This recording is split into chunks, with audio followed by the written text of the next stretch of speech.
దయగలిగిన మా తండ్రి, నీ దయగలిగిన నామానికి స్తుతి చెల్లిస్తున్నా. ఇంతవరకు మీ పిల్లలు పాటలు పాడి మీ నామాన్ని మేమందరం కలిసి కనపరచాం, ప్రార్థన చేసినాం, మిమ్మల్ని వేడుకున్నాం, స్తుతించాం. మాకు కావలసిన ఆజ్ఞలను మీ పని నిమిత్తం తీర్చమని అర్థించాం. మరలా మీ యొక్క మాటలను తెలుసుకోవడానికి, ఆలోచించుకోవడానికి కోరుకుంటున్నాం. వినగల చెవులను, గ్రహించగల మనసును మా అందరికీ ప్రసాదించండి. క్రీస్తు వారి పేరట ఈ ప్రార్థనకు సమర్పించి బ్రతిమలాడి వేడుకుంటున్నాం తండ్రి, ఆమేన్. పిల్లరా, మరి ఈరోజు ఈస్టర్ సండే, మరి యేసుక్రీస్తు వారి పునరుద్ధాన దినం. యేసుక్రీస్తు వారు మరణించారు, సమాధి చేయబడ్డారు, మృత్యుంజయుడై తిరిగి లేచాడు.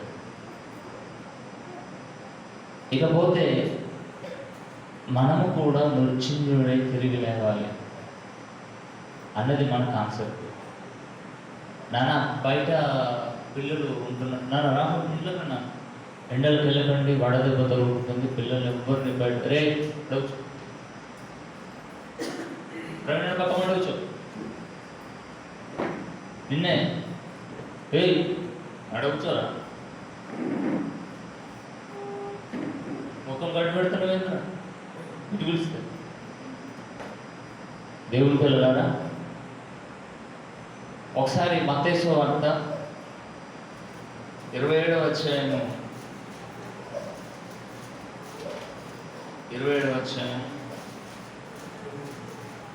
62వ వచనం ఒకసారి మనం చదువుదామండి. 62వ వచనం. మరణాలు అనగా సిద్ధపరచు దినమునకు ముందు మరుసటి దినమున ప్రధాన యాజకులను, పరిసయ్యులను ఎందుకు వచ్చారండి? కూడి వచ్చారట. దేనికి? పండుగ చేయడానికి, కొంపలు ముంచడానికి. చంపేశారు, ప్రాణం పోయింది, చూశారు కళ్ళతో. బిగ్గరగా కేక వేసి లామా లామా సబాబుతాన్ని, తండ్రి నా చెయ్యిని మీరు విడిచారు, నా ఆత్మనికి అప్పగిస్తున్నారు. క్షణమే, సరిపోలేదండి. ఎంత ప్రోగులండి. ఒక మనిషి రక్తం కళ్ళ చూశారండి, అయినా సరిపోలేదు. ఆ తీవ్రత చూడండి, తీవ్రత. మనుషులు మాట్లాడే తీవ్రత ఎలా ఉందంటే, ఆనాటి శాస్త్రులు, పరిచయులు, ఆ వంచకుడట. చదవండి, పిల్లల దగ్గరకు వచ్చాడట కూడి. అయ్యా, ఒక గవర్నర్ మాత్రము అయ్యా అని పిలుస్తున్నాడు. ఎంత గౌరవం ఇస్తున్నాడండి. లోకానికి రక్షకుడిని ఎలా మాట్లాడుతున్నాడండి? వంచకుడు.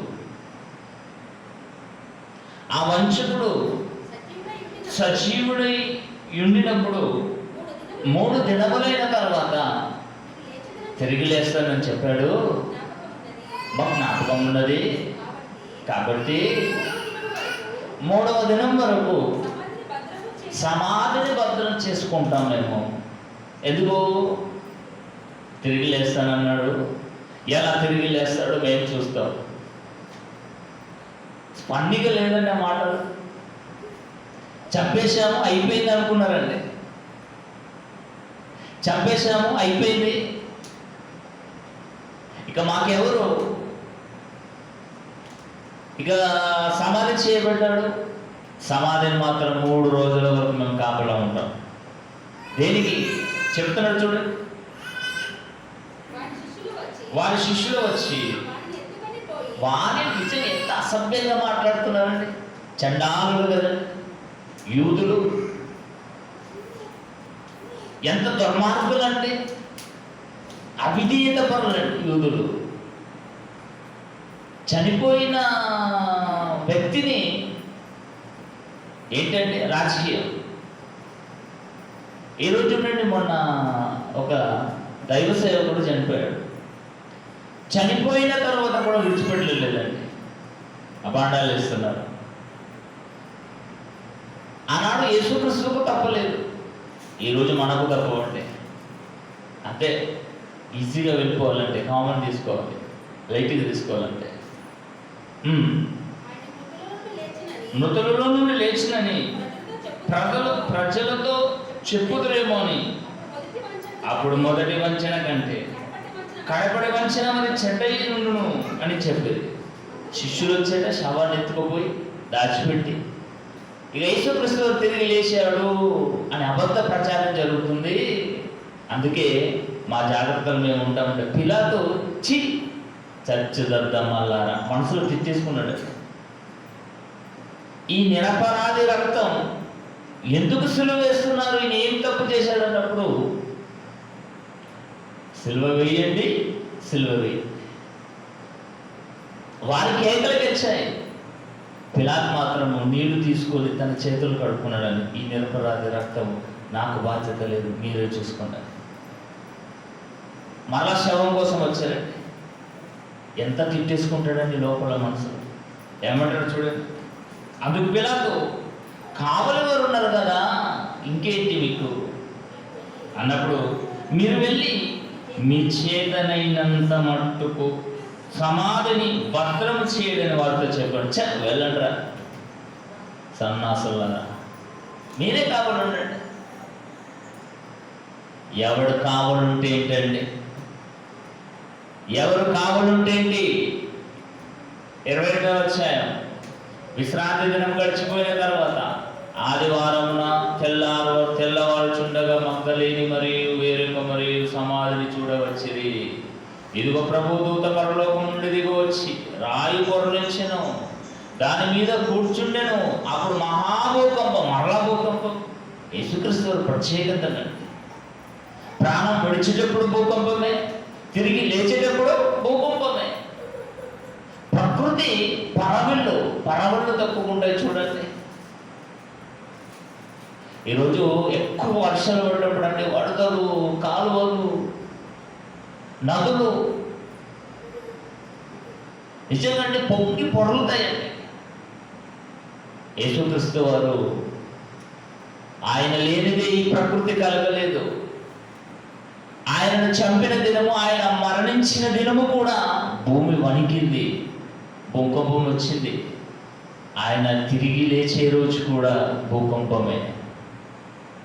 యేసుక్రీస్తు మరణం, సమాధి, పునరుద్ధానం ఒక ప్రత్యేకమైందండి. తర్వాత చూడండి, మెరుపు వలె నుండెను, ఆ దూత స్వరూపం మెరుపు వలె నుండెను, అతని వస్త్రము హిమమంత తెల్లగా ఉండెను. అతనికి భయం ఏంటండి, భయపడుట వలన కావలి వారు వణికి చచ్చిన వారి వలె ఉండేది. యేసుక్రీస్తు తిరిగి లేచాడండి. సమాధిని బద్దలు కొట్టుకొని నుంచుండే తిరిగి లేచాడు. మరి కావలి వారు ఉన్నారు కదా, ఈ సన్నాసులు కావలి వారు ఉంచారు కదా, బెటాలియన్, పోలీస్ భద్రత, బందోబస్తు. పిలాతు గారు ఉంచిన భద్రత కంటే 7 అంతలు భద్రత పెట్టుకున్నారు. దేవదూతను చూడగానే చచ్చిన వారు వెళ్ళి పెళ్లి కోతల్లో మారిపోయారండి. ఎవడికి రండి భద్రత, ఎవడికి భద్రత? ఈ ప్రకృతిని కలిగించిన వాడు, ప్రకృతిని గడగడలాడించేవాడు యేసుక్రీస్తు వారు. చంపేశాము అయిపోయిందిగా అనుకున్నారు, కానీ తిరిగి లేస్తాడని అనుకోలేరండి. కానీ దేవుడు ప్రకారం యేసుక్రీస్తును ప్రపంచానికి సాదృశ్యంగా దేవుడు మరణం, సమాధి, పునరుద్ధానం. మరి మన సంగతి ఏంటి? మనము కూడా ఒక రోజు సమాధిని బద్దలు కొట్టుకొని తిరిగి లేచే రోజులు రాబోతున్నాయి. ఏమంటారు? అంతేనా? కొరింథీయులకు రాసిన మొదటి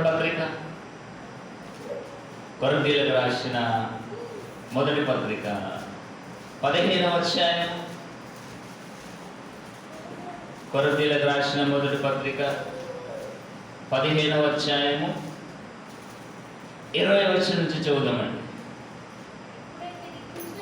కొరింథీయులకు రాసిన మొదటి పత్రిక 15వ అధ్యాయం 20వ వచనం. ఇప్పుడైతే నిద్రించిన వారిలో ప్రథమ ఫలముగా క్రీస్తు, ఆదాము మొదలుకొని క్రీస్తు కాలము వరకు చనిపోయిన వారు తిరిగి లేచిన దాఖలాలు లేవు.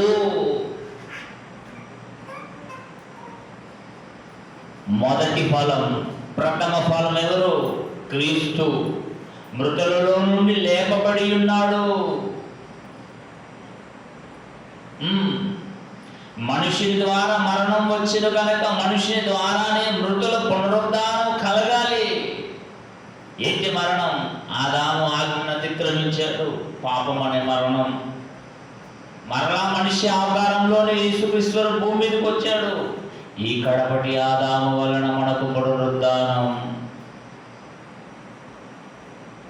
23 అండి. ఆదామునందు అందరూ ఎలాగో మృతి పొంది ఉన్నారో అలాగనే క్రీస్తునందు అందరూ బ్రతికియుందురు.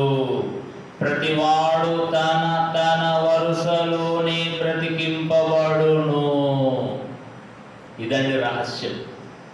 మనకు కూడా ఒక వరుస వస్తుంది. ఆ వరుస వచ్చినప్పుడు మనం తిరిగి లేవాలి. లేస్తామా? ఆ నమ్మకం ఉందా? దేవుడి పిల్లలారా, క్రైస్తవులుగా ప్రతి ఆదివారం చర్చికి వస్తున్నాము, పాట పాడుతున్నాము, ప్రార్థన చేస్తున్నాము, వాక్యాన్ని వింటున్నాము, మనకు కలిగిన కానుకలు వేస్తున్నాము, ఆశీర్వాదం తీసుకుంటున్నాము, వెళ్ళిపోతున్నాము. మరి మరణించిన తర్వాత క్రీస్తు యేసు వారి రెండవ రాకడలో మనము తిరిగి లేస్తామా, లేవగలుగుతామా అన్న నమ్మకం మనకు ఉందా? ఎప్పుడైనా ఆలోచించారా? ఎప్పుడైనా పరిశీలన చేసుకున్నారా? క్రైస్తవం అంటే 60-70 సంవత్సరాలే కాదండి. కుక్కు బ్రతుకుతుంది, ఒక జంతువు బ్రతుకుతుంది, కాకి కలకాలం బ్రతుకుతుంది. అవి చచ్చిపోతాయి, తిరిగి లేవు. భూమి నుండి పుట్టినవి కనుక తిరిగి భూమిలోకి వెళ్ళిపోతాయి. కానీ మనిషి దేవుడి నుండి వచ్చినాడు కనుక మరలా దేవుడి దగ్గరికి వెళ్ళాలి. వెళ్ళగలమా? ప్రతివాడు తన తన వరుసలోనే బ్రతికింపబడును. ప్రథమ ఫలము క్రీస్తు. తర్వాత క్రీస్తు వచ్చినప్పుడు అండలం చేసుకొని పెట్టుకుని ఎవరట? ఆయన వారు మాత్రమే బ్రతికింపబడుదురు. ఎవరు ఆయన వారు? క్రీస్తు రక్తములో కడిగబడిన వారే ఆయన వారు. ప్రపంచానికి ఇంకా కళ్ళు తెరుచుకోవట్లేదండి. ఈ మంచి మాటలు ప్రపంచానికి మనం తెలియజేస్తే మతము అని అనుకుంటుందండి. మతము ఏంటి? మతం మరణించిన తర్వాత మరో బ్రతుకుంది. ఇది మతము కాదు, మార్గం. నీతి సూక్తులు ఎంత చక్కగా రాయించాడండి, ఎంత చక్కగా రాయించాడండి. మళ్ళా చదువుదాం. క్రీస్తు వచ్చినప్పుడట ఆయన వారు మాత్రమే బ్రతికింపబడుదురు. మరి ఆయన వారి లెక్కల్లో చేర్చబడిన మనం ఇంకెంతమంది చేర్చబడాలండి? దానికి బాధ్యులము మనమే. ఏమంటారు? అటు తర్వాత ఏం జరుగుతుందండి? ఆయన సమస్తమైన ఆధిపత్యము, సమస్తమైన అధికారమును, బలమును కొట్టివేసి తన తండ్రి అయిన దేవునికి ఈ సంఘముగా, ఈ రాజ్యముగా ఉందే ఆయన చేతికి అప్పగిస్తాడు. యేసుక్రీస్తు వారు దేవుడికి అప్పగించే సమయంలో మనం సంఘములో సభ్యులుగా ఉండాలి. క్రీస్తు రాజ్యములో సభ్యత్వంగా ఉండాలి. మనము ప్రతిసారి ఇదే ఆలోచన కలిగి ఉండాలి దేవుని పిల్లలట. ఇంకేం లేదు, క్రైస్తవ్యం అంటే ఇంకేం లేదండి. కన్ను మూస్తే పరదేశి, ఆ తర్వాత పరలోకం, పునరుద్ధానం. యేసుక్రీస్తుకు బలి కలిగిందండి, 3 రోజుల్లో తిరిగి లేచాడండి. భూకాలమాన దినముల ప్రకారము 3 రోజులకే తిరిగి లేచాడు. మరి ఈరోజు అండి ఆదాము మొదలుకొని, ఆదాము చనిపోయి 3 రోజులు అయిందంటే భూకాల ప్రకారంగా కొన్ని వందల సంవత్సరాలు అవుతుందండి, కొన్ని వేల సంవత్సరాలు అవుతుందండి. నేటికి తిరిగి లేవలేడండి. ఎప్పుడు తిరిగి లేస్తాడు? యేసుక్రీస్తు 2వ రాకడలో తిరిగి లేవస్తాడు. పరదేశంలో ఉన్నా లేవాలి, ఇక నరకంలో ఉన్నా తిరిగి లేవాలి. అందుకే దేవుడు ఒక మంచి మాటను యెహెజ్కేలు ప్రవక్త ద్వారా రాయించాడండి. నేటికి వందల సంవత్సరాల క్రితం నుండి, క్రీస్తు పూర్వం. ఒకసారి యెహెజ్కేలు గ్రంథము 37వ అధ్యాయం. యెహెజ్కేలు గ్రంథం. యేసుక్రీస్తు ఎవరు తిరిగి లేచాడంటే అని సంతోషపడుతున్నాం, బాగుంది. కానీ మనము తిరిగి లేవాలి అంటే ఏం చేయాలి దేవుని పిల్లలారా? యెహెజ్కేలు గ్రంథము 37వ అధ్యాయం. యెహెజ్కేలు గ్రంథం 37వ అధ్యాయము 13వ వచనం 14వ వచనం అండి. యెహెజ్కేలు గ్రంథం 37వ అధ్యాయం 13, 14. నా ప్రజలారా, నేను మీకు ఒక మాట ఇస్తున్నాను. క్రీస్తు పూర్వమే మాటిచ్చాడు. నా ప్రజలారా, నా పిల్లలారా, నేను మీరు చనిపోయిన తర్వాత సమాధి ఎందుకు చేయబడతారు తెలుసా క్రైస్తవుడు? మనకు ఒక నిరీక్షణ ఉన్నది. ప్రపంచంలో క్రైస్తవులకు మాత్రమే నిరీక్షణ, ఇతరులకు లేదండి. ఏంటి నిరీక్షణ? మేము ఈరోజు మరణిస్తున్నాం, తిరిగి మరలా లేస్తాం. అందుకే సమాధి అంటే ఎందుకు తెలుసా అండి?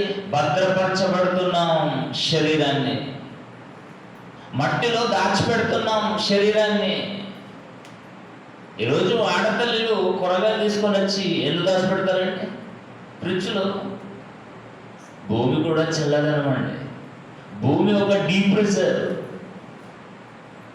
చనిపోయిన తర్వాత, ఆత్మ వెడలిపోయిన తర్వాత ఈ దేహాన్ని, పార్థివ దేహాన్ని మరలా మట్టిలో దాచిపెడుతున్నాం. ఈ దేహానికి మరలా మహిమ శరీరంగా తిరిగి రాబోతుంది. అందుకనే భద్రపరచబడుతున్న ప్రతి ఒక్క క్రైస్తవుడికి సమాధి చేస్తారండి. మీ సమాధులను తెరిచి సమాధిలోనున్న మిమ్మల్ని బయటికి రప్పింపగా నేనే యెహోవానై ఉన్నానని మీరు తెలుసుకుందరు. ఉన్నవాడు మీరు తెలుసుకోవాలి. మీ సమాధులను తెరుస్తాను, నా కుమార్ ద్వారా మిమ్మల్ని లేపుతాను. ఎంత భయమిచ్చాడండి దేవుడు. భూమి మీద పుస్తకాలుగా, గ్రంథాలుగా వెలిసిన వాటిలో ఏదైనా ఇలాంటి మంచి మాటలు ఉన్నాయంటే,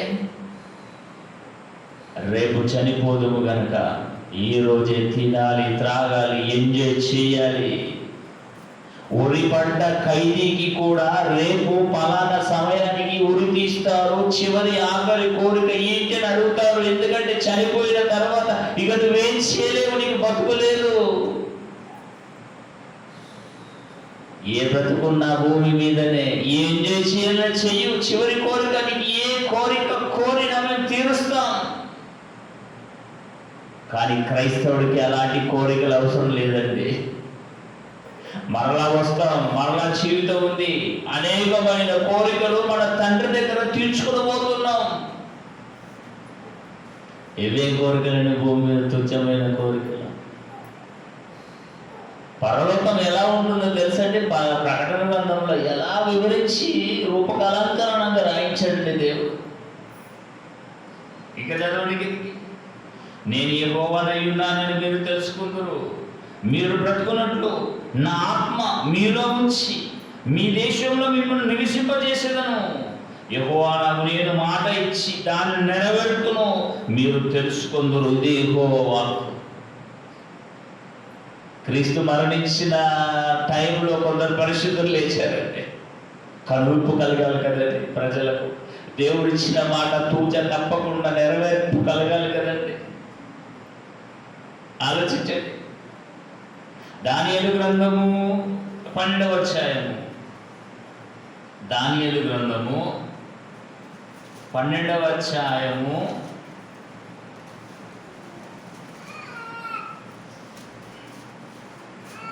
12వ అధ్యాయం 2వ వచనం చదువుతామండి. మరియు సమాధులలో నిద్రించు. నిద్ర ఏడుస్తారండి చనిపోతే అందరు. ఒకపడి ఏడుస్తారండి, అయ్యో అయ్యో అయ్యో అని. యేసుక్రీస్తు వారు బ్రతుకున్న కాలంలోనండి ఒక చిన్నపిల్ల చనిపోయింది. వీళ్ళు ఏమంటున్నారంటే, అయ్యో చనిపోయిందంటే యేసుక్రీస్తు వారు ఏమంటే, డోంట్ డిస్టర్బ్, చిన్నది నిద్రించుచున్నదే తప్ప ఎక్కడిది మరణం? మనిషికి మరణం ఎక్కడుందో చెప్పండి. నిద్ర, గాఢ నిద్రలోకి వెళ్ళిపోతాం. ఈరోజు చూడండి, పడుకునేటప్పుడు అలసిపోయి పడుకున్నప్పుడు అని గాఢ నిద్రలోకి వెళ్ళిపోతామండి.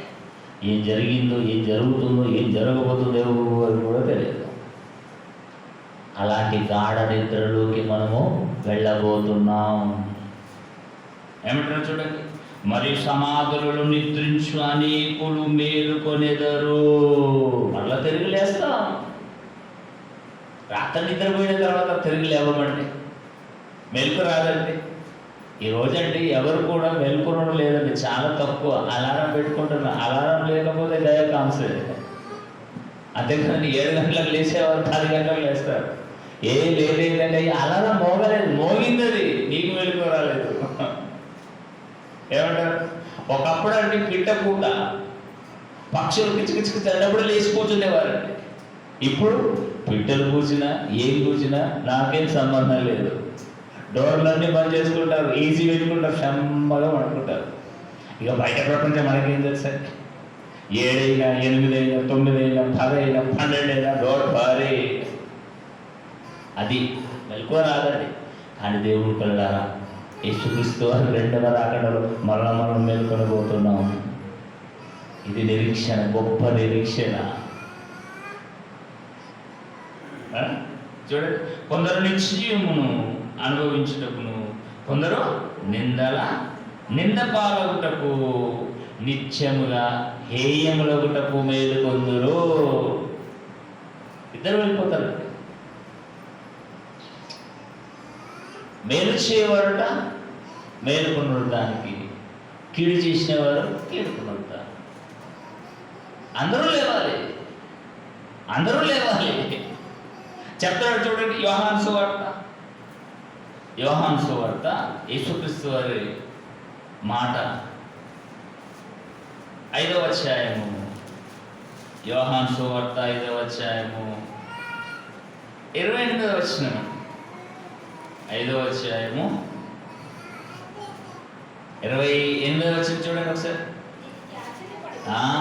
దీనికి ఆశ్చర్యపడకండి, ఒక కాలం వస్తుంది, ఆ కాలంలో సమాధులలో ఉన్న వారందరూ ఆయన శబ్దము విని మేలు చేసిన వారు జీవ పునరుద్ధానం, కీడు చేసిన వారు తీర్పు పునరుద్ధానమునకు బయటకు వచ్చెదరు. నిజంగానే మరలా 2వ తీర్పు ఉండదండి. ఎంత మంచి భాగ్యం అండి. ఇప్పుడు చాలామంది ఏమనుకుంటున్నారంటే, ఒక సామెత ఉంది కదండి, కాకిలా కలకాలం బతికంటే హంసల ఉంటుంది కదండి. అంతే కదా, కొన్ని దినాలు బ్రతికి చనిపోతే బెస్ట్ అనుకుంటారు. కానీ కాలం మారిపోయిందండి. హంసలా కొద్ది దినాలొద్దు, కాకిలా కలకాలం బ్రతికి భూమిని మనం అనుభవించాలి. అనుభవించడానికే మనం వచ్చాం. ఇక అనుభవించిన తర్వాత ఇంకేం లేదు అనుకుంటున్నది సమాజం, ప్రపంచం. మరి వారికి మనం చూడండి, ఆదివారం వచ్చేస్తే ఎన్ని పనులు పక్కకు పెట్టి, ఎంత బిజీ ఉన్న పక్కన పెట్టి దేవుడి సన్నిధానికి వచ్చి కూర్చుంటున్నాం. మరి ప్రపంచానికి ఆదివారమే సెలవు దినం, ఆదివారమే ఎంజాయ్మెంట్. ఆ ఆదివారం ఎంజాయ్మెంట్ ప్రక్కన పెట్టి క్రైస్తవులు దేవుడి సన్నిధికి వచ్చి ఆయన ఆత్మతోనూ సత్యంతో ఆరాధిస్తున్నారు.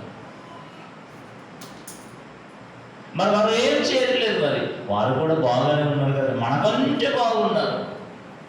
మరి వారికి ఎప్పుడు తీర్పు? లోకానికి తీర్పు జరుగుతున్నది అని అన్నాడు. లోకమునకు తీర్పు జరుగుతున్నది. అందరూ మరణిస్తారు. మరణించిన తర్వాత తిరిగి లేవాలి.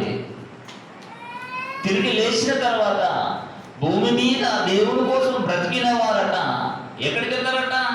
జీవ పునరుద్ధానం. మేలు చేసిన వారు జీవ పునరుద్ధానం, కీడు చేసిన వారు తీర్పు. క్రీస్తు న్యాయపీఠం మీదికి దగ్గరికి వస్తారు.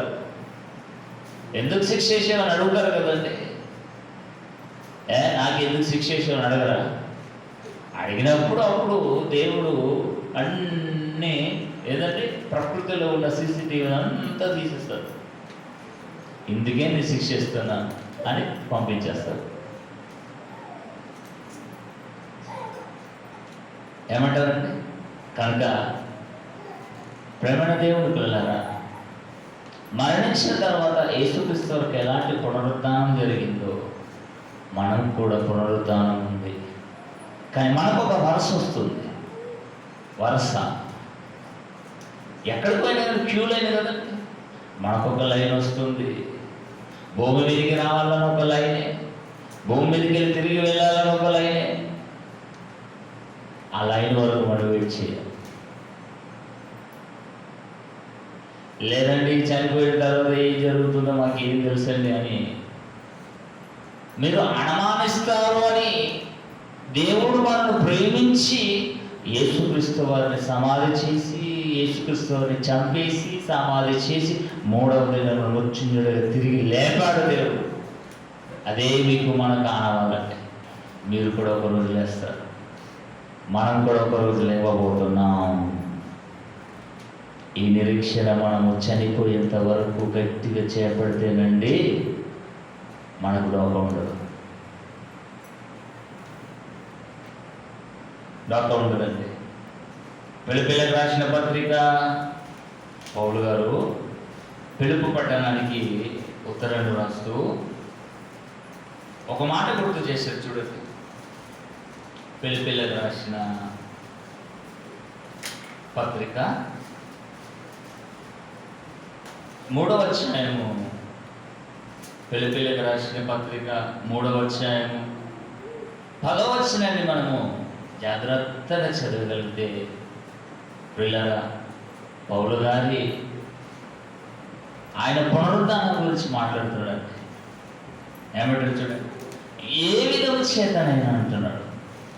ఏ విధము చేతనైనా మృతులలో నుండి నాకు పునరుద్ధానం కలగవలెనని.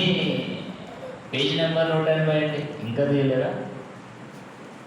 పిలిపిలకు రాసిన పత్రిక 3వ అధ్యాయము 10వ వచనం. ఏ విధము చేతనైనను మృతులలో నుండి క్రీస్తుకు పునరుద్ధానం ఎలా కలిగిందో నేను పౌలు అనే నాకు కూడా పునరుద్ధానము కలగవలనని యేసుక్రీస్తు వారి మరణ విషయంలో సమాన భావము గలవాడనైన ఆయనను, ఆయన పునరుద్ధానమును ఎరువు నిమిత్తమును ఆయన శ్రమలలో పాలివాడవుట ఎట్టిదో ఎరువు నిమిత్తమును సమస్తమును నష్టపరుచుకొని వాటిని పెంటతో సమానముగా ఎంచుకొనుచున్నాను.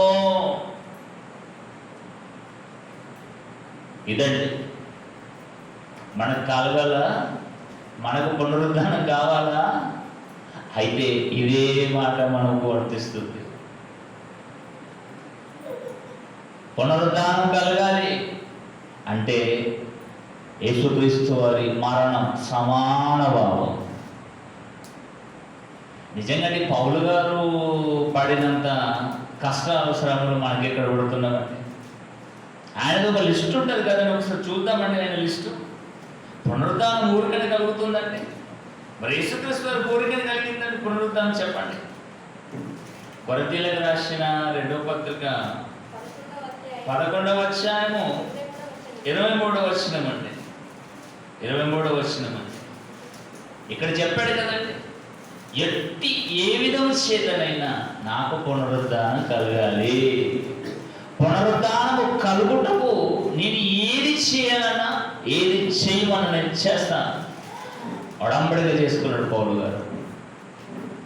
మరి ఇక్కడ చూడండి 23వ వచనం, వెర్రివాని వలె మాట్లాడుచున్నాను, నేనును మరి ఎక్కువగా క్రీస్తు పరిచారకుడును, మరి విశేషముగా ప్రయాసపడితిని, మరి అనేక పర్యాయములు చెరసాలలో ఉంటిని, అపరిమితమైన దెబ్బలు తింటిని, అనేక మారులు ప్రాణాపాయములలో ఉంటిని, యూదుల చేత 5 మారులు, ఒకటి తక్కువ 40 దెబ్బలు, 39 కొరడా దెబ్బలు యేసుక్రీస్తు వారు కొట్టించారంటే. కానీ పౌలు గారు మాత్రం ఎన్నిసార్లు అండి? 5 సార్లు. 39 ప్లస్ 5 లెక్క కట్టండి. యేసుక్రీస్తు మరణ సమానుభావం. 1 తక్క 39 అంటే 40, 1 తక్క 40, 5 సార్లు. ఇంకేమంటే చూడండి, 3 మారు రక్తములతో కొట్టబడితిని, ఒకసారి రాళ్లతో కొట్టబడితిని, 3 మారు ఓడపగిలి శ్రమపడితిని, ఒక రాత్రి మగులు సముద్రంలో గడిపితిని, అనేక పర్యాయములు ప్రయాణంలోనూ, నదుల వలనైన ఆపదల, దొంగల ఆపదల, స్వజనుల వలన ఆపదల, ఇంకంటే అన్ని జనుల వలన ఆపదల, పట్టణంలో ఆపదలు, అరణ్యంలో ఆపదలు, సముద్రంలో ఆపదలు, కపట సహోదరులు ఆపదలు, ఇంకా చెప్పాలనుకుంటే అనేకం ఉన్నవి. మరి ఇవన్నీ పౌలు గారు ఏదైనా ఆఫీస్ వర్క్కి వెళ్ళేటప్పుడు కానీ, బిజినెస్ పనులు వెళ్ళేటప్పుడు కానీ, కుటుంబ సమేతంగా వెళ్ళేటప్పుడు కానీ జరిగిన సంఘటనలు కావాలి, ఇన్సిడెంట్ కాదండి. గమనించండి, కేవలం వాక్య పరిచర్యలో ప్రయాణాలు చేసేటప్పుడు కలిగిన ఆపదలే ఇవి. దేవుడు కోసం పడిన శ్రమలు, క్రీస్తు నిమిత్తం పడిన శ్రమలండి. మరలా పిలిపిలకు రాసిన పత్రికలు రండి, 4వ అధ్యాయం 3వ అధ్యాయం 10వ వచనం, ఏ విధము చేతనైనను మృతులలో నుండి నాకు పునరుద్ధానము కలగవలనని ఆయన మరణ విషయంలో సమాన భావము గలవాడనైన ఆయనను, ఆయన పునరుద్ధానము వలన ఎరుగు నిమిత్తమును, ఆయన శ్రమలలో పాలివాడగుట ఎట్టిదో ఎరుగు నిమిత్తమును, అవసరమైతే సమస్తం ఏదైతే మనకు లాభసాటిగా ఉన్నవో వాటిని క్రీస్తు నిమిత్తం నష్టపరుచుకోవాలి సమయం వస్తే. అది అక్కడ ఆ మాటకు అర్థం. సౌలులో ఉన్నప్పుడు గుర్రాల మీద ప్రయాణం చేశాడంటే ఒక వీరుడు. కానీ దేవుడి పిల్లలు పౌలుగా మారిన తర్వాత వాటన్నిటిని కాదనుకున్నాడు. ఒక పరిచారకుడుగా పరిచర్య చేశాడు పౌలు గారు. మరి మనకు కూడా ఒకరోజు పునరుద్ధానం కలగాలంటే దేవుడి పిల్లల ఒక పౌలును మనం ఆదర్శంగా తీసుకోవాలి. నేను క్రీస్తును పోలి నడుచుకున్న ప్రకారం మీరు నన్ను పోలి నడుచుకుని అన్నాడంటే చిన్న మాట కాదండి. కనుక వాక్యాన్ని మనం చెబుతున్నాము. ఈస్టర్ పండుగ కాదు, పునరుద్ధానం. ప్రతి ఆదివారం యేసుక్రీస్తు వారి పునరుద్ధాన దినముగా మనము పాటిస్తున్నాము. ఆయన రక్తానికి సాదృశ్యమైన ద్రాక్షరసం, ఆయన శరీరానికి సాదృశ్యమైన రొట్టెను విరుస్తున్నాం. ఆయన శ్రమలు జ్ఞాపకం చేసుకుంటున్నాం. ఇది మన జీవితంలో ముగింపు వరకు నిలకడగా నిలదొక్కుకోవాలి. అప్పుడే మన మీదికి రెండవ తీర్పులోకి వెళ్ళాం. జరగదు మన మీద రెండవ తీర్పు. దేవుని పిల్లలారా, భూమి మీద ఎన్నో ఆశలు, ఎన్నో సంగతుల గురించి ఆలోచించేప్పటికీ కొన్ని జరగవచ్చు, కొన్ని జరగకపోవచ్చు. కానీ క్రైస్తవులమైన మనం ఆలోచించాలి. నాకు పునరుద్ధానం జరగాలి, పునరుద్ధానం కావాలి. నేను మరణించిన తర్వాత నా దేహం సమాధిలో భద్రపరచబడుతుంది. యేసుక్రీస్తు వారు 2వ రాకడలో నా సమాధి దగ్గరకు వచ్చి ఇలా తాకాలి అంటే ఎవరు తెలుసా? ఆయన వారు మాత్రమే బ్రతికింపబడతారు అని అన్నాడు.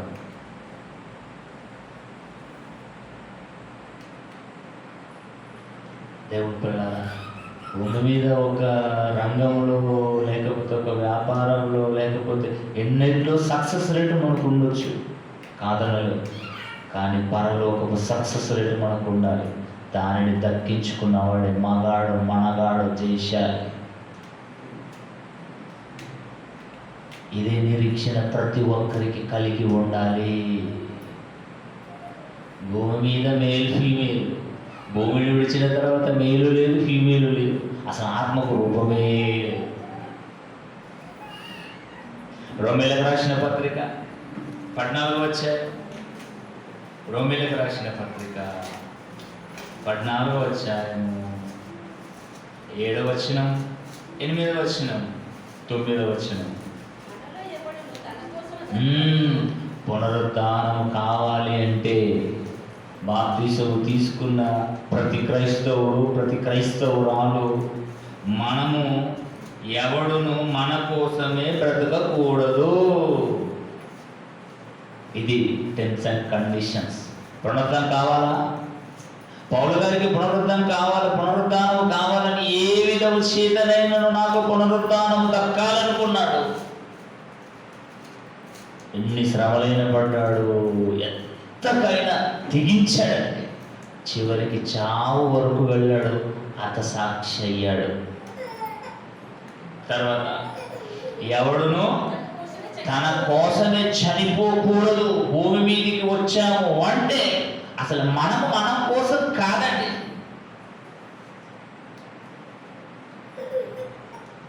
ఒక మాటలో కట్టె కొట్ట తెచ్చానట్టుగా చెప్పాలంటే, అసలు భూమి మీదకి మనం వచ్చామంటే మన కోసం రాలేమంటే, మన కుటుంబం కోసం రాలేమంటే,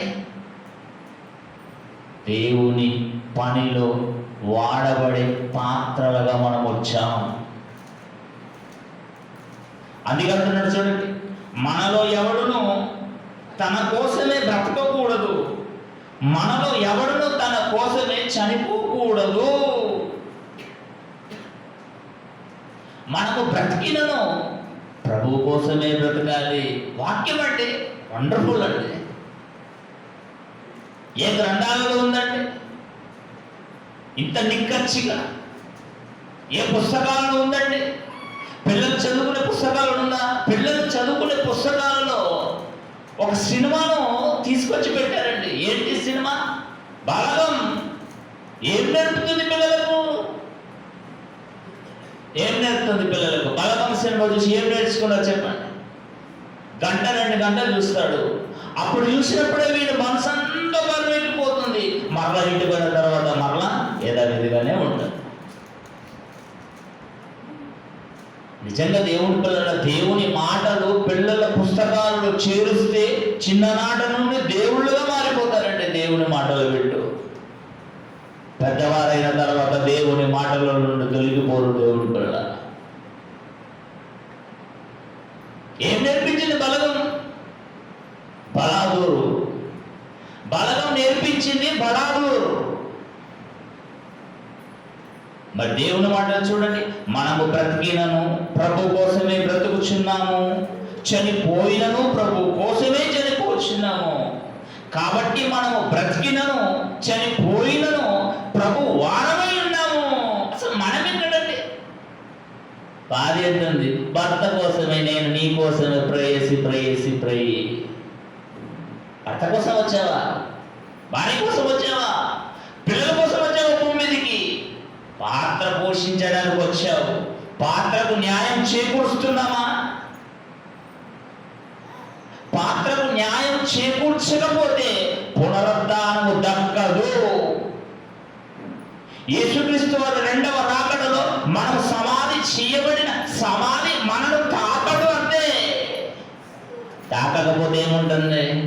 లేస్తాం, తిరిగి నరకాగ్నిలోకి వెళ్ళిపోతాం.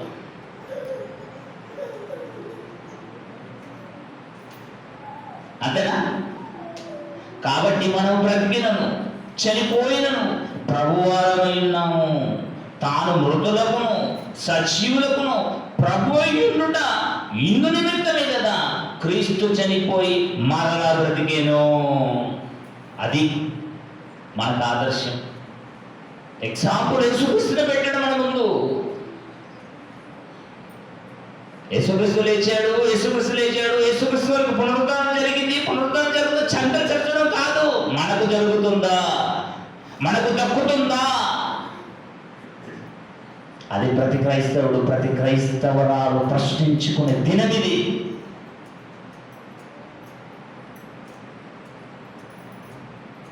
దేవుని పిల్లారా, దీపం ఉన్నప్పుడే కదా నీళ్లు చక్కబెట్టుకోవాలి. మనలో ఆయుష్ ఉన్నప్పుడు, బలం ఉన్నప్పుడు, కళ్ళ చూపు ఉన్నప్పుడు, వినికుడు ఉన్నప్పుడు, కాళ్ళలో సత్త, శరీరంలో నెత్తురున్నంత వరకే కదండి ఏది చేసినా దేవుళ్ళ కోసం బ్రతకడం సాధ్యమవుతుంది. అనారోగ్య పాలైన తర్వాత మనము దేవుని పని చేయలేము, దేవుని కోసం బ్రతకలేము. అంతే. పునరుద్ధానము కలగాలి అంటే భూమి మీద సత్తా ఉన్నప్పుడే నీతి సాధనాలుగా దేవుని పనిలో అరగదీయాలి. యేసుక్రీస్తు అరగదీయలేడా? 3.5 సంవత్సరాలు ఇంట్లో నుండి కాలు బయట పెట్టాడంటే డైరెక్ట్ శిలువ మరణం. ఆత్మ తండ్రి చేతికి అప్పగించాడు, శరీరం సమాధికి వెళ్ళింది.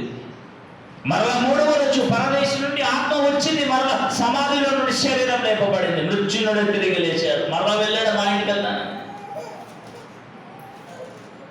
ఇల్లుడు విడవవా? ఇంట్లో ఏముంది? ఏమైనా డబ్బు పెట్టుకున్నావా? ధనం ఉందా? నువ్వు ధనం దాచిపెట్టుకున్న ధనం అక్కడనే ఉంటుంది తప్ప మనము ధనాన్ని దగ్గర మనం ఉండము. ఒకరోజు లేచిపోతాం, ఎగిరిపోతాం. బ్రతికినను ప్రభు కోసమే బ్రతకాలి, చనిపోయినను మృతులు ప్రభు కోసమే చనిపోవాలి. ప్రభు నందు నిద్రించిన మృతులు ధన్యులు అన్నాడు. అప్పుడేనండి మనకు పునరుద్ధానం కలుగుతుంది. దేవుని పిల్లలారా, ఒకవేళ పునరుద్ధానం మనకు జరగకపోతేనండి చచ్చి ఇంటెనుక బతికి ఇంటెనుక చచ్చినట్టు ఉంటుందన్నమాట.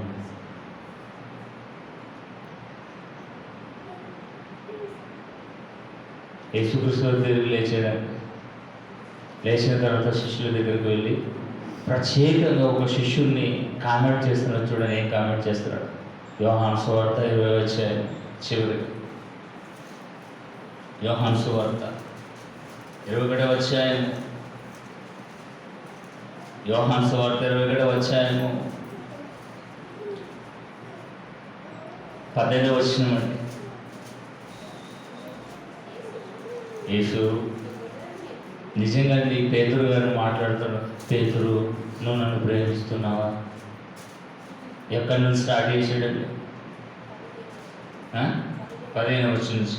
వారు భోజనం చేసిన తర్వాత యేసు సీమోను పేతురును చూసి, అందరూ ఉన్నారు కదా, యోహాను ఉన్నాడు, యాకోబు ఉన్నాడు, ఏమంటాడు? అందరూ ఉన్నారు. మరి ఒక దొంగ లేడు. 11 మంది ఉన్నారా? ఉన్నారు. మరి అందరూ పేతురునే కామెంట్ చేస్తున్నాడు. చూడండి, పేతురు, ప్రభు నువ్వు నన్ను ప్రేమిస్తున్నా? ఓ ప్రభు, అఫ్కోర్స్, నీకు తెలియదా? అవసరమైతే నీ కోసం నేను చనిపోతాను కూడా ముంగడికి వచ్చాను, నీకు తెలియదా? అవునా? అవును. ఓకే, నా గొర్రెలు మేము బాగుంది కదా సార్. 2 సార్ అంటారు సార్ పేతురు. మరి ప్రభు చెప్పండి, ఐ హియర్, టెల్ మీ. ఓ, నువ్వు నన్ను ప్రేమిస్తున్నావు? ఓ, మీకు తెలియదా? మొదటి అడిగారు, నేను చెప్పాను, తెలియదా మీకు? ఓ, ప్రేమిస్తున్నా. అయితే నా గొర్రెలు మేము. మరలా 3 సార్లు వచ్చిన చిరకు వచ్చేసింది పేదగారికి. ఏంటి ప్రభు?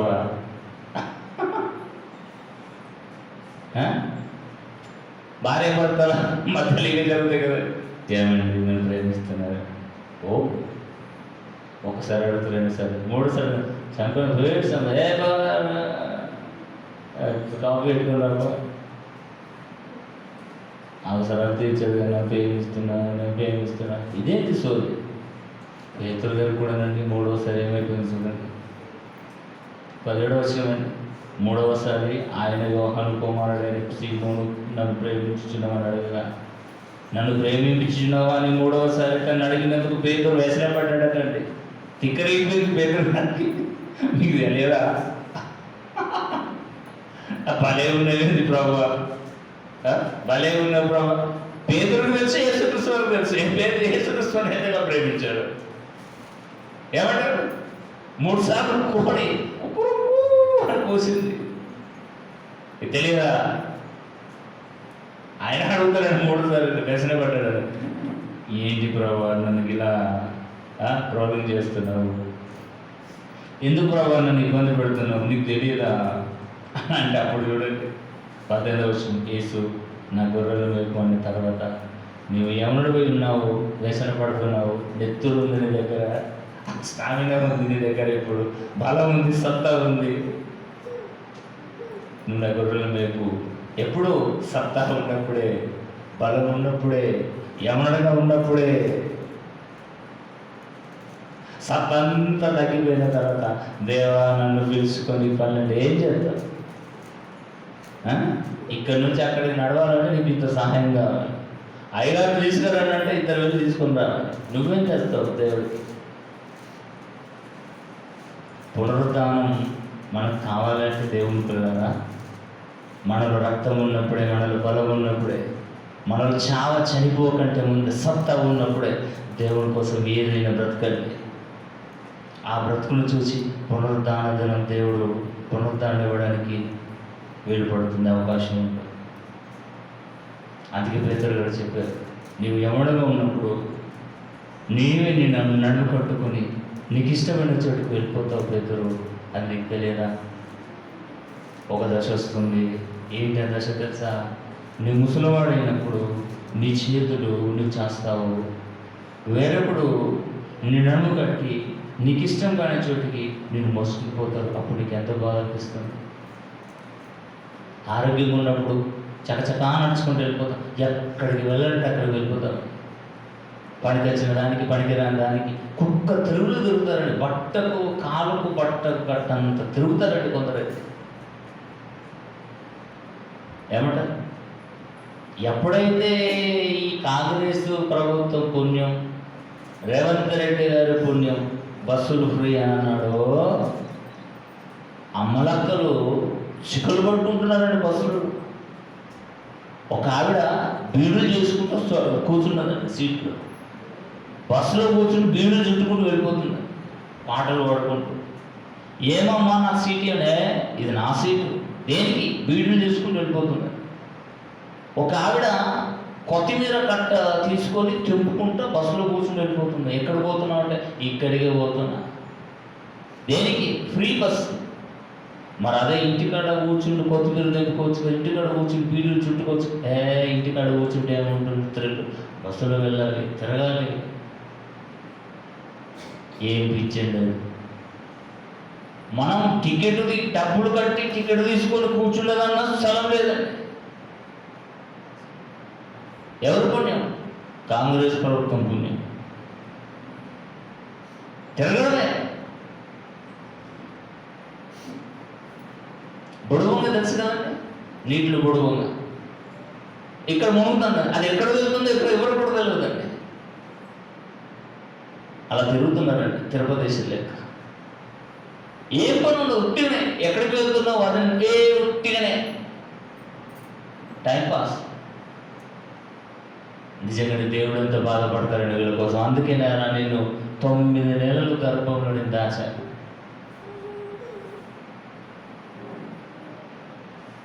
అందుకోసం తిరగడానికి వచ్చాను భూమి మీద. వయసు ఉంది, కాళ్ళు నడుస్తున్నాయి, కనుచూపు ఉంది, చక్కగా ఉన్న తిరుగుతున్నావు. ఇక ముసలితో వస్తాను, తిరుగుతావా? అది పేతురు గారు చెప్తారండి, నాయన ఒక దశ వస్తుంది, ముసలి దశ, నేను ఎవరు తీసుకెళ్ళదు, నువ్వు ఎక్కడికో వెళ్ళాలనుకుంటావు, నేను ఎక్కడికో తీసుకెళ్తారా, ఈ ముసలివాడు నీకు ఏం అవసరం, నువ్వు బయటకు వెళ్ళి అడవ మొలగోడు. ముసలిని బెడ్రూమ్లో పడుకోబెడతారని బెడ్రూమ్, ముసలైన తర్వాత ముసలమ్మ కానీ ముసలం కానీ వారికి ఎక్కడికి లాస్ట్కు వాళ్ళ చివరి స్థలం ఏం తెలుసండి? కొట్టం. ఏ కొట్టం? పశువుల కొట్టం, లేకపోతే అరుగు, లేకపోతే ఇంకేంటంటే హాలు. ముసలైనాక వారి స్థానం. ఇంకా కొందరైతే నిజంగా ఆగిట్లో పడేస్తారు తెలుసా? మా అమ్మగారికి అయితే ఒక గది కట్టించానని నేనైతే తెలుసు. మా అమ్మగారికి ఒక గది, అటాచ్ బాత్రూమ్. తల్లులను తండ్రులను సన్మానించారు పిల్లలు. భూమి మీద కనబడే తల్లిదండ్రులను సన్మానించారు. నీవు కనబడని దేవుడిని సన్మానిస్తాము. ఏం నేర్పుతున్నారు ప్రపంచం? ఈరోజు స్కూల్లో పిల్లలు చూడండి, బూచిల్ అంటే ఇంటికి పెట్టెగూడు కడుతుందని ఆ గూడు ఆ పైపులలో కట్టుకుంటున్నారు పెట్టెలు. వీళ్ళ తలను చూపెట్టాలి, వీళ్ళ తల మీద గూళ్ళు కట్టుకోమని. ఏంటండి ఏంటి? ఎప్పుడైనా నూనె పెడతా, అరే మీరు నూనె పెడుతున్నారు రోజు, ఎందుకు పెడతలేదు? ఒకటి చెప్తున్నాడు ఏం తెలుసా? మీటింగ్ రోజు మాత్రం మీ కట్టింగ్ మాత్రం చక్కగా ఉండాలి, ప్రతిరోజు నూనె పెట్టుకోండి. బూచి లాంటి ఎంటికలు తీసుకొని రాకండి, దేవుడి సన్నిధికి వస్తున్నాడు చూడడానికి అంత వికారంగా. నూనె లేకపోతే నేను పారాషూట్ నూనె నేను కొనిస్తానులేండి. కట్టింగ్ డబ్బులు లేకపోతే ఇక్కడ రండి, మంగళూరు షాపులో నేను బాగా కటింగ్ చేస్తాను. ఏం స్టైల్ అంటే మీ మైండ్ సన్నగిలిపోతుంది తెలుసా? మిలిటరీ వాళ్ళు ఎందుకు కటింగ్ చేస్తారు తెలుసా అండి? మిలిటరీ కటింగ్, పోలీస్ కటింగ్, మెదడు షార్ప్గా ఉండాలి. ఎక్కువ ఎంట్రుకలు ఉంచుకోకండి గుండు మీద. ఈ రోజులు ఎట్లా ఉంటాడు? మగాడ ఇప్పుడు ఇట్లా పెట్టుకొని ఫిట్సింగ్ పెట్టుకుంటున్నాడు. నువ్వు మగ ఆడ తెలుసుకోవాలి మరి. నువ్వు లింగం, ఏ లింగం? నువ్వు పులింగమా స్త్రీలింగమా? ఎలా మారిపోతుందండి వ్యవస్థ? ఎవరికైనా నాకు పునరుద్ధానం కావాలని ఆలోచిస్తున్నాడు క్రైస్తవులు అయితే కానీ కమ్మలు పెట్టుకుంటున్నారు. ఏ ఆడాను మగ కమ్మలు, దీనికి ఒక కమ్మ, దీనికి ఒక కమ్మ. తల్లిదండ్రులు ఏం చేస్తున్నారు చెప్పట్లే? ఎరా ఇదే విషయం అని. క్రైస్తవులమని మనము ఎలా ఉండాలి?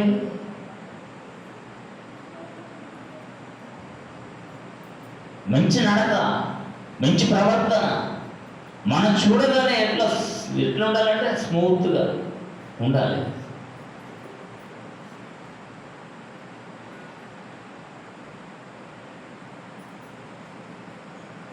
భక్తి భావన, ప్రవర్తన జాగ్రత్తలు అన్నాడు. మనము దేవుడి మందిరానికి వచ్చినప్పుడు మన ప్రవర్తన ఎట్లుండాలట? జాగ్రత్తగా ఉండాలి. కనుక ప్రియమైన దేవుడి పిల్లలు, ఇప్పుడు అనుకుంటున్నావేమో నాకే నీ ఇష్టం కటింగ్ నేను యూత్ అనుకుంటున్నా, ముసలితనం వస్తే అప్పుడు ఉంచుకుంటావండి. నువ్వు ఉంచుకున్నా ఉంచనీయరు నీ కొడుకులు, నీ మనవాళ్ళు. ముసలివాడు నీకు అవసరం వారని గుండు కొట్టించేస్తారు. ఏమంటారు? ప్రతి వారం ప్రతి 15 రోజులకు ముసలివాడికి ఎన్నికలు తీసుకుని అవసరమా? ఇలా 100 రూపాయలు గొప్పది గుండు కొట్టేది అని అంటాడు. అప్పుడు నువ్వు అనుకోటి పోరాడతావా, పొట్లాడతావా? ఒరే నాకు ఎందుకు గుండు కొట్టుకుంది? నోరు మూసుకో అంటే ఇప్పుడు నీకు బలం ఉంది కాబట్టి, నువ్వు యవన దశలో ఉన్నావు కాబట్టి నీ ఇష్టం ఉన్నట్టు ఎంటికలు పెట్టకూడదు పెడతావు, కమ్మలు పెడతావు, ముక్కు బుళ్ళు పెడతావు, మగాడయ్యండి. ఏం మాట్లాడతారు? ఎలా కనపడు? అసలు నాకు ఎవరైతే ఎట్లా కనబడద్దో వాళ్ళే కనబడుతున్నాడు.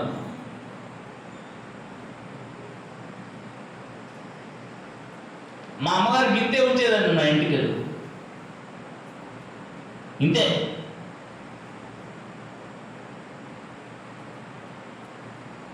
నా ఇష్టం అని అనకండి పిల్లలారా. తోలు తీసి దండకి ఎండేస్తాడు దేవుడు, జాగ్రత్త. తల్లిదండ్రులు భయపడలేను, దేవుడికి భయపడండి. కావున పిల్లలారా, అప్పుడు చూడండి చివరిగా ముగించుకుందాం. యోహాను సువార్త 21వ అధ్యాయం చదువుతాను కదండి. పేతురు గారిని ఉద్దేశించి,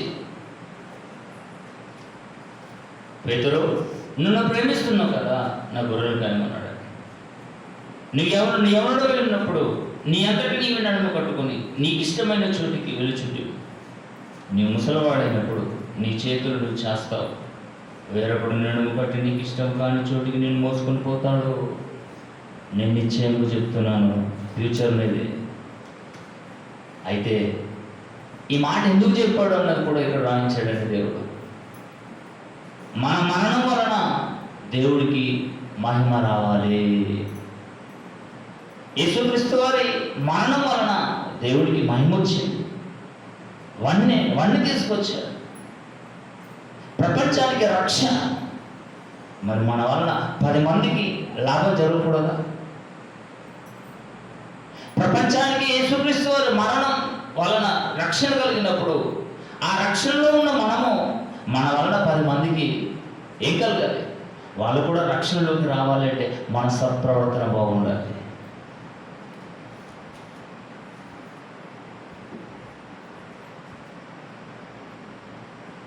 కనుక ప్రియమైన దేవుడు పిల్లలారా, క్రీస్తు కుమారుడు జరిగింది. ఇప్పుడు కుటుంబాశ్రమ కూర్చున్నాడు పరలోకంలో. చివరికి ఒక మాట అన్నాడు కదా, మీరు కూడా ఈ లోకాన్ని జయిస్తే నాతో పాటు నేను కూర్చుని పెట్టుకుంటున్నాడు. నిజంగా అండి, ఎంత గొప్ప మాట ఉంది.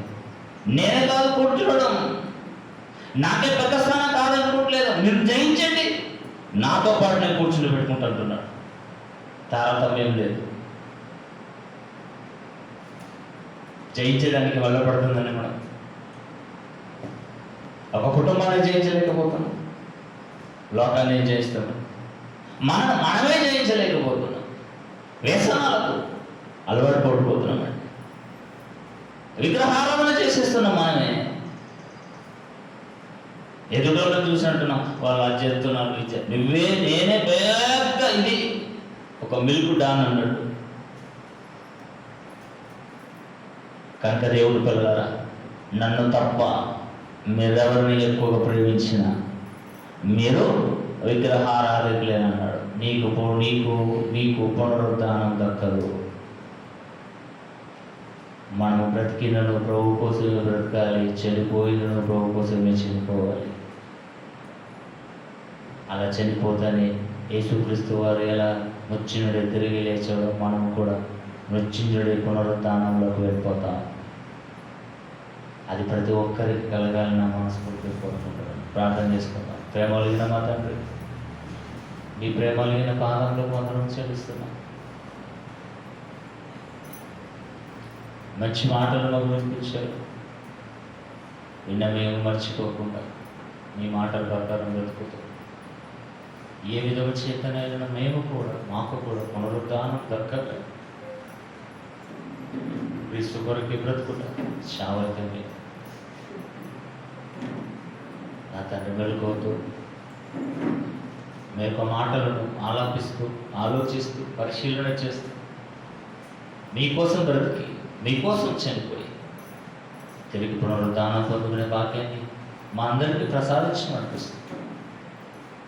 ఇంత గొప్ప జ్ఞానాన్ని మాకు నేర్పించిన తండ్రి కనిపించి ఆయుర్వారోగ్యం బలము శక్తిని 3 రోజుల మీటింగులు బుధవారం నుంచి ఆరంభిస్తున్నాం. మీరు తోడేంటండి, వాతావరణాన్ని అనుకూలపరిచి మంచి మాటలు మేము ఇంకను మా ఆత్మీయ జీవితాన్ని అభివృద్ధి పదంలో నడిపించినప్పుడు చూడండి. క్రీస్తు వారి శ్రేష్టమైన నామం ఈ ప్రార్థనకు సమర్పించి పెట్టుకుంటున్నాం తండ్రి. ఆమేన్.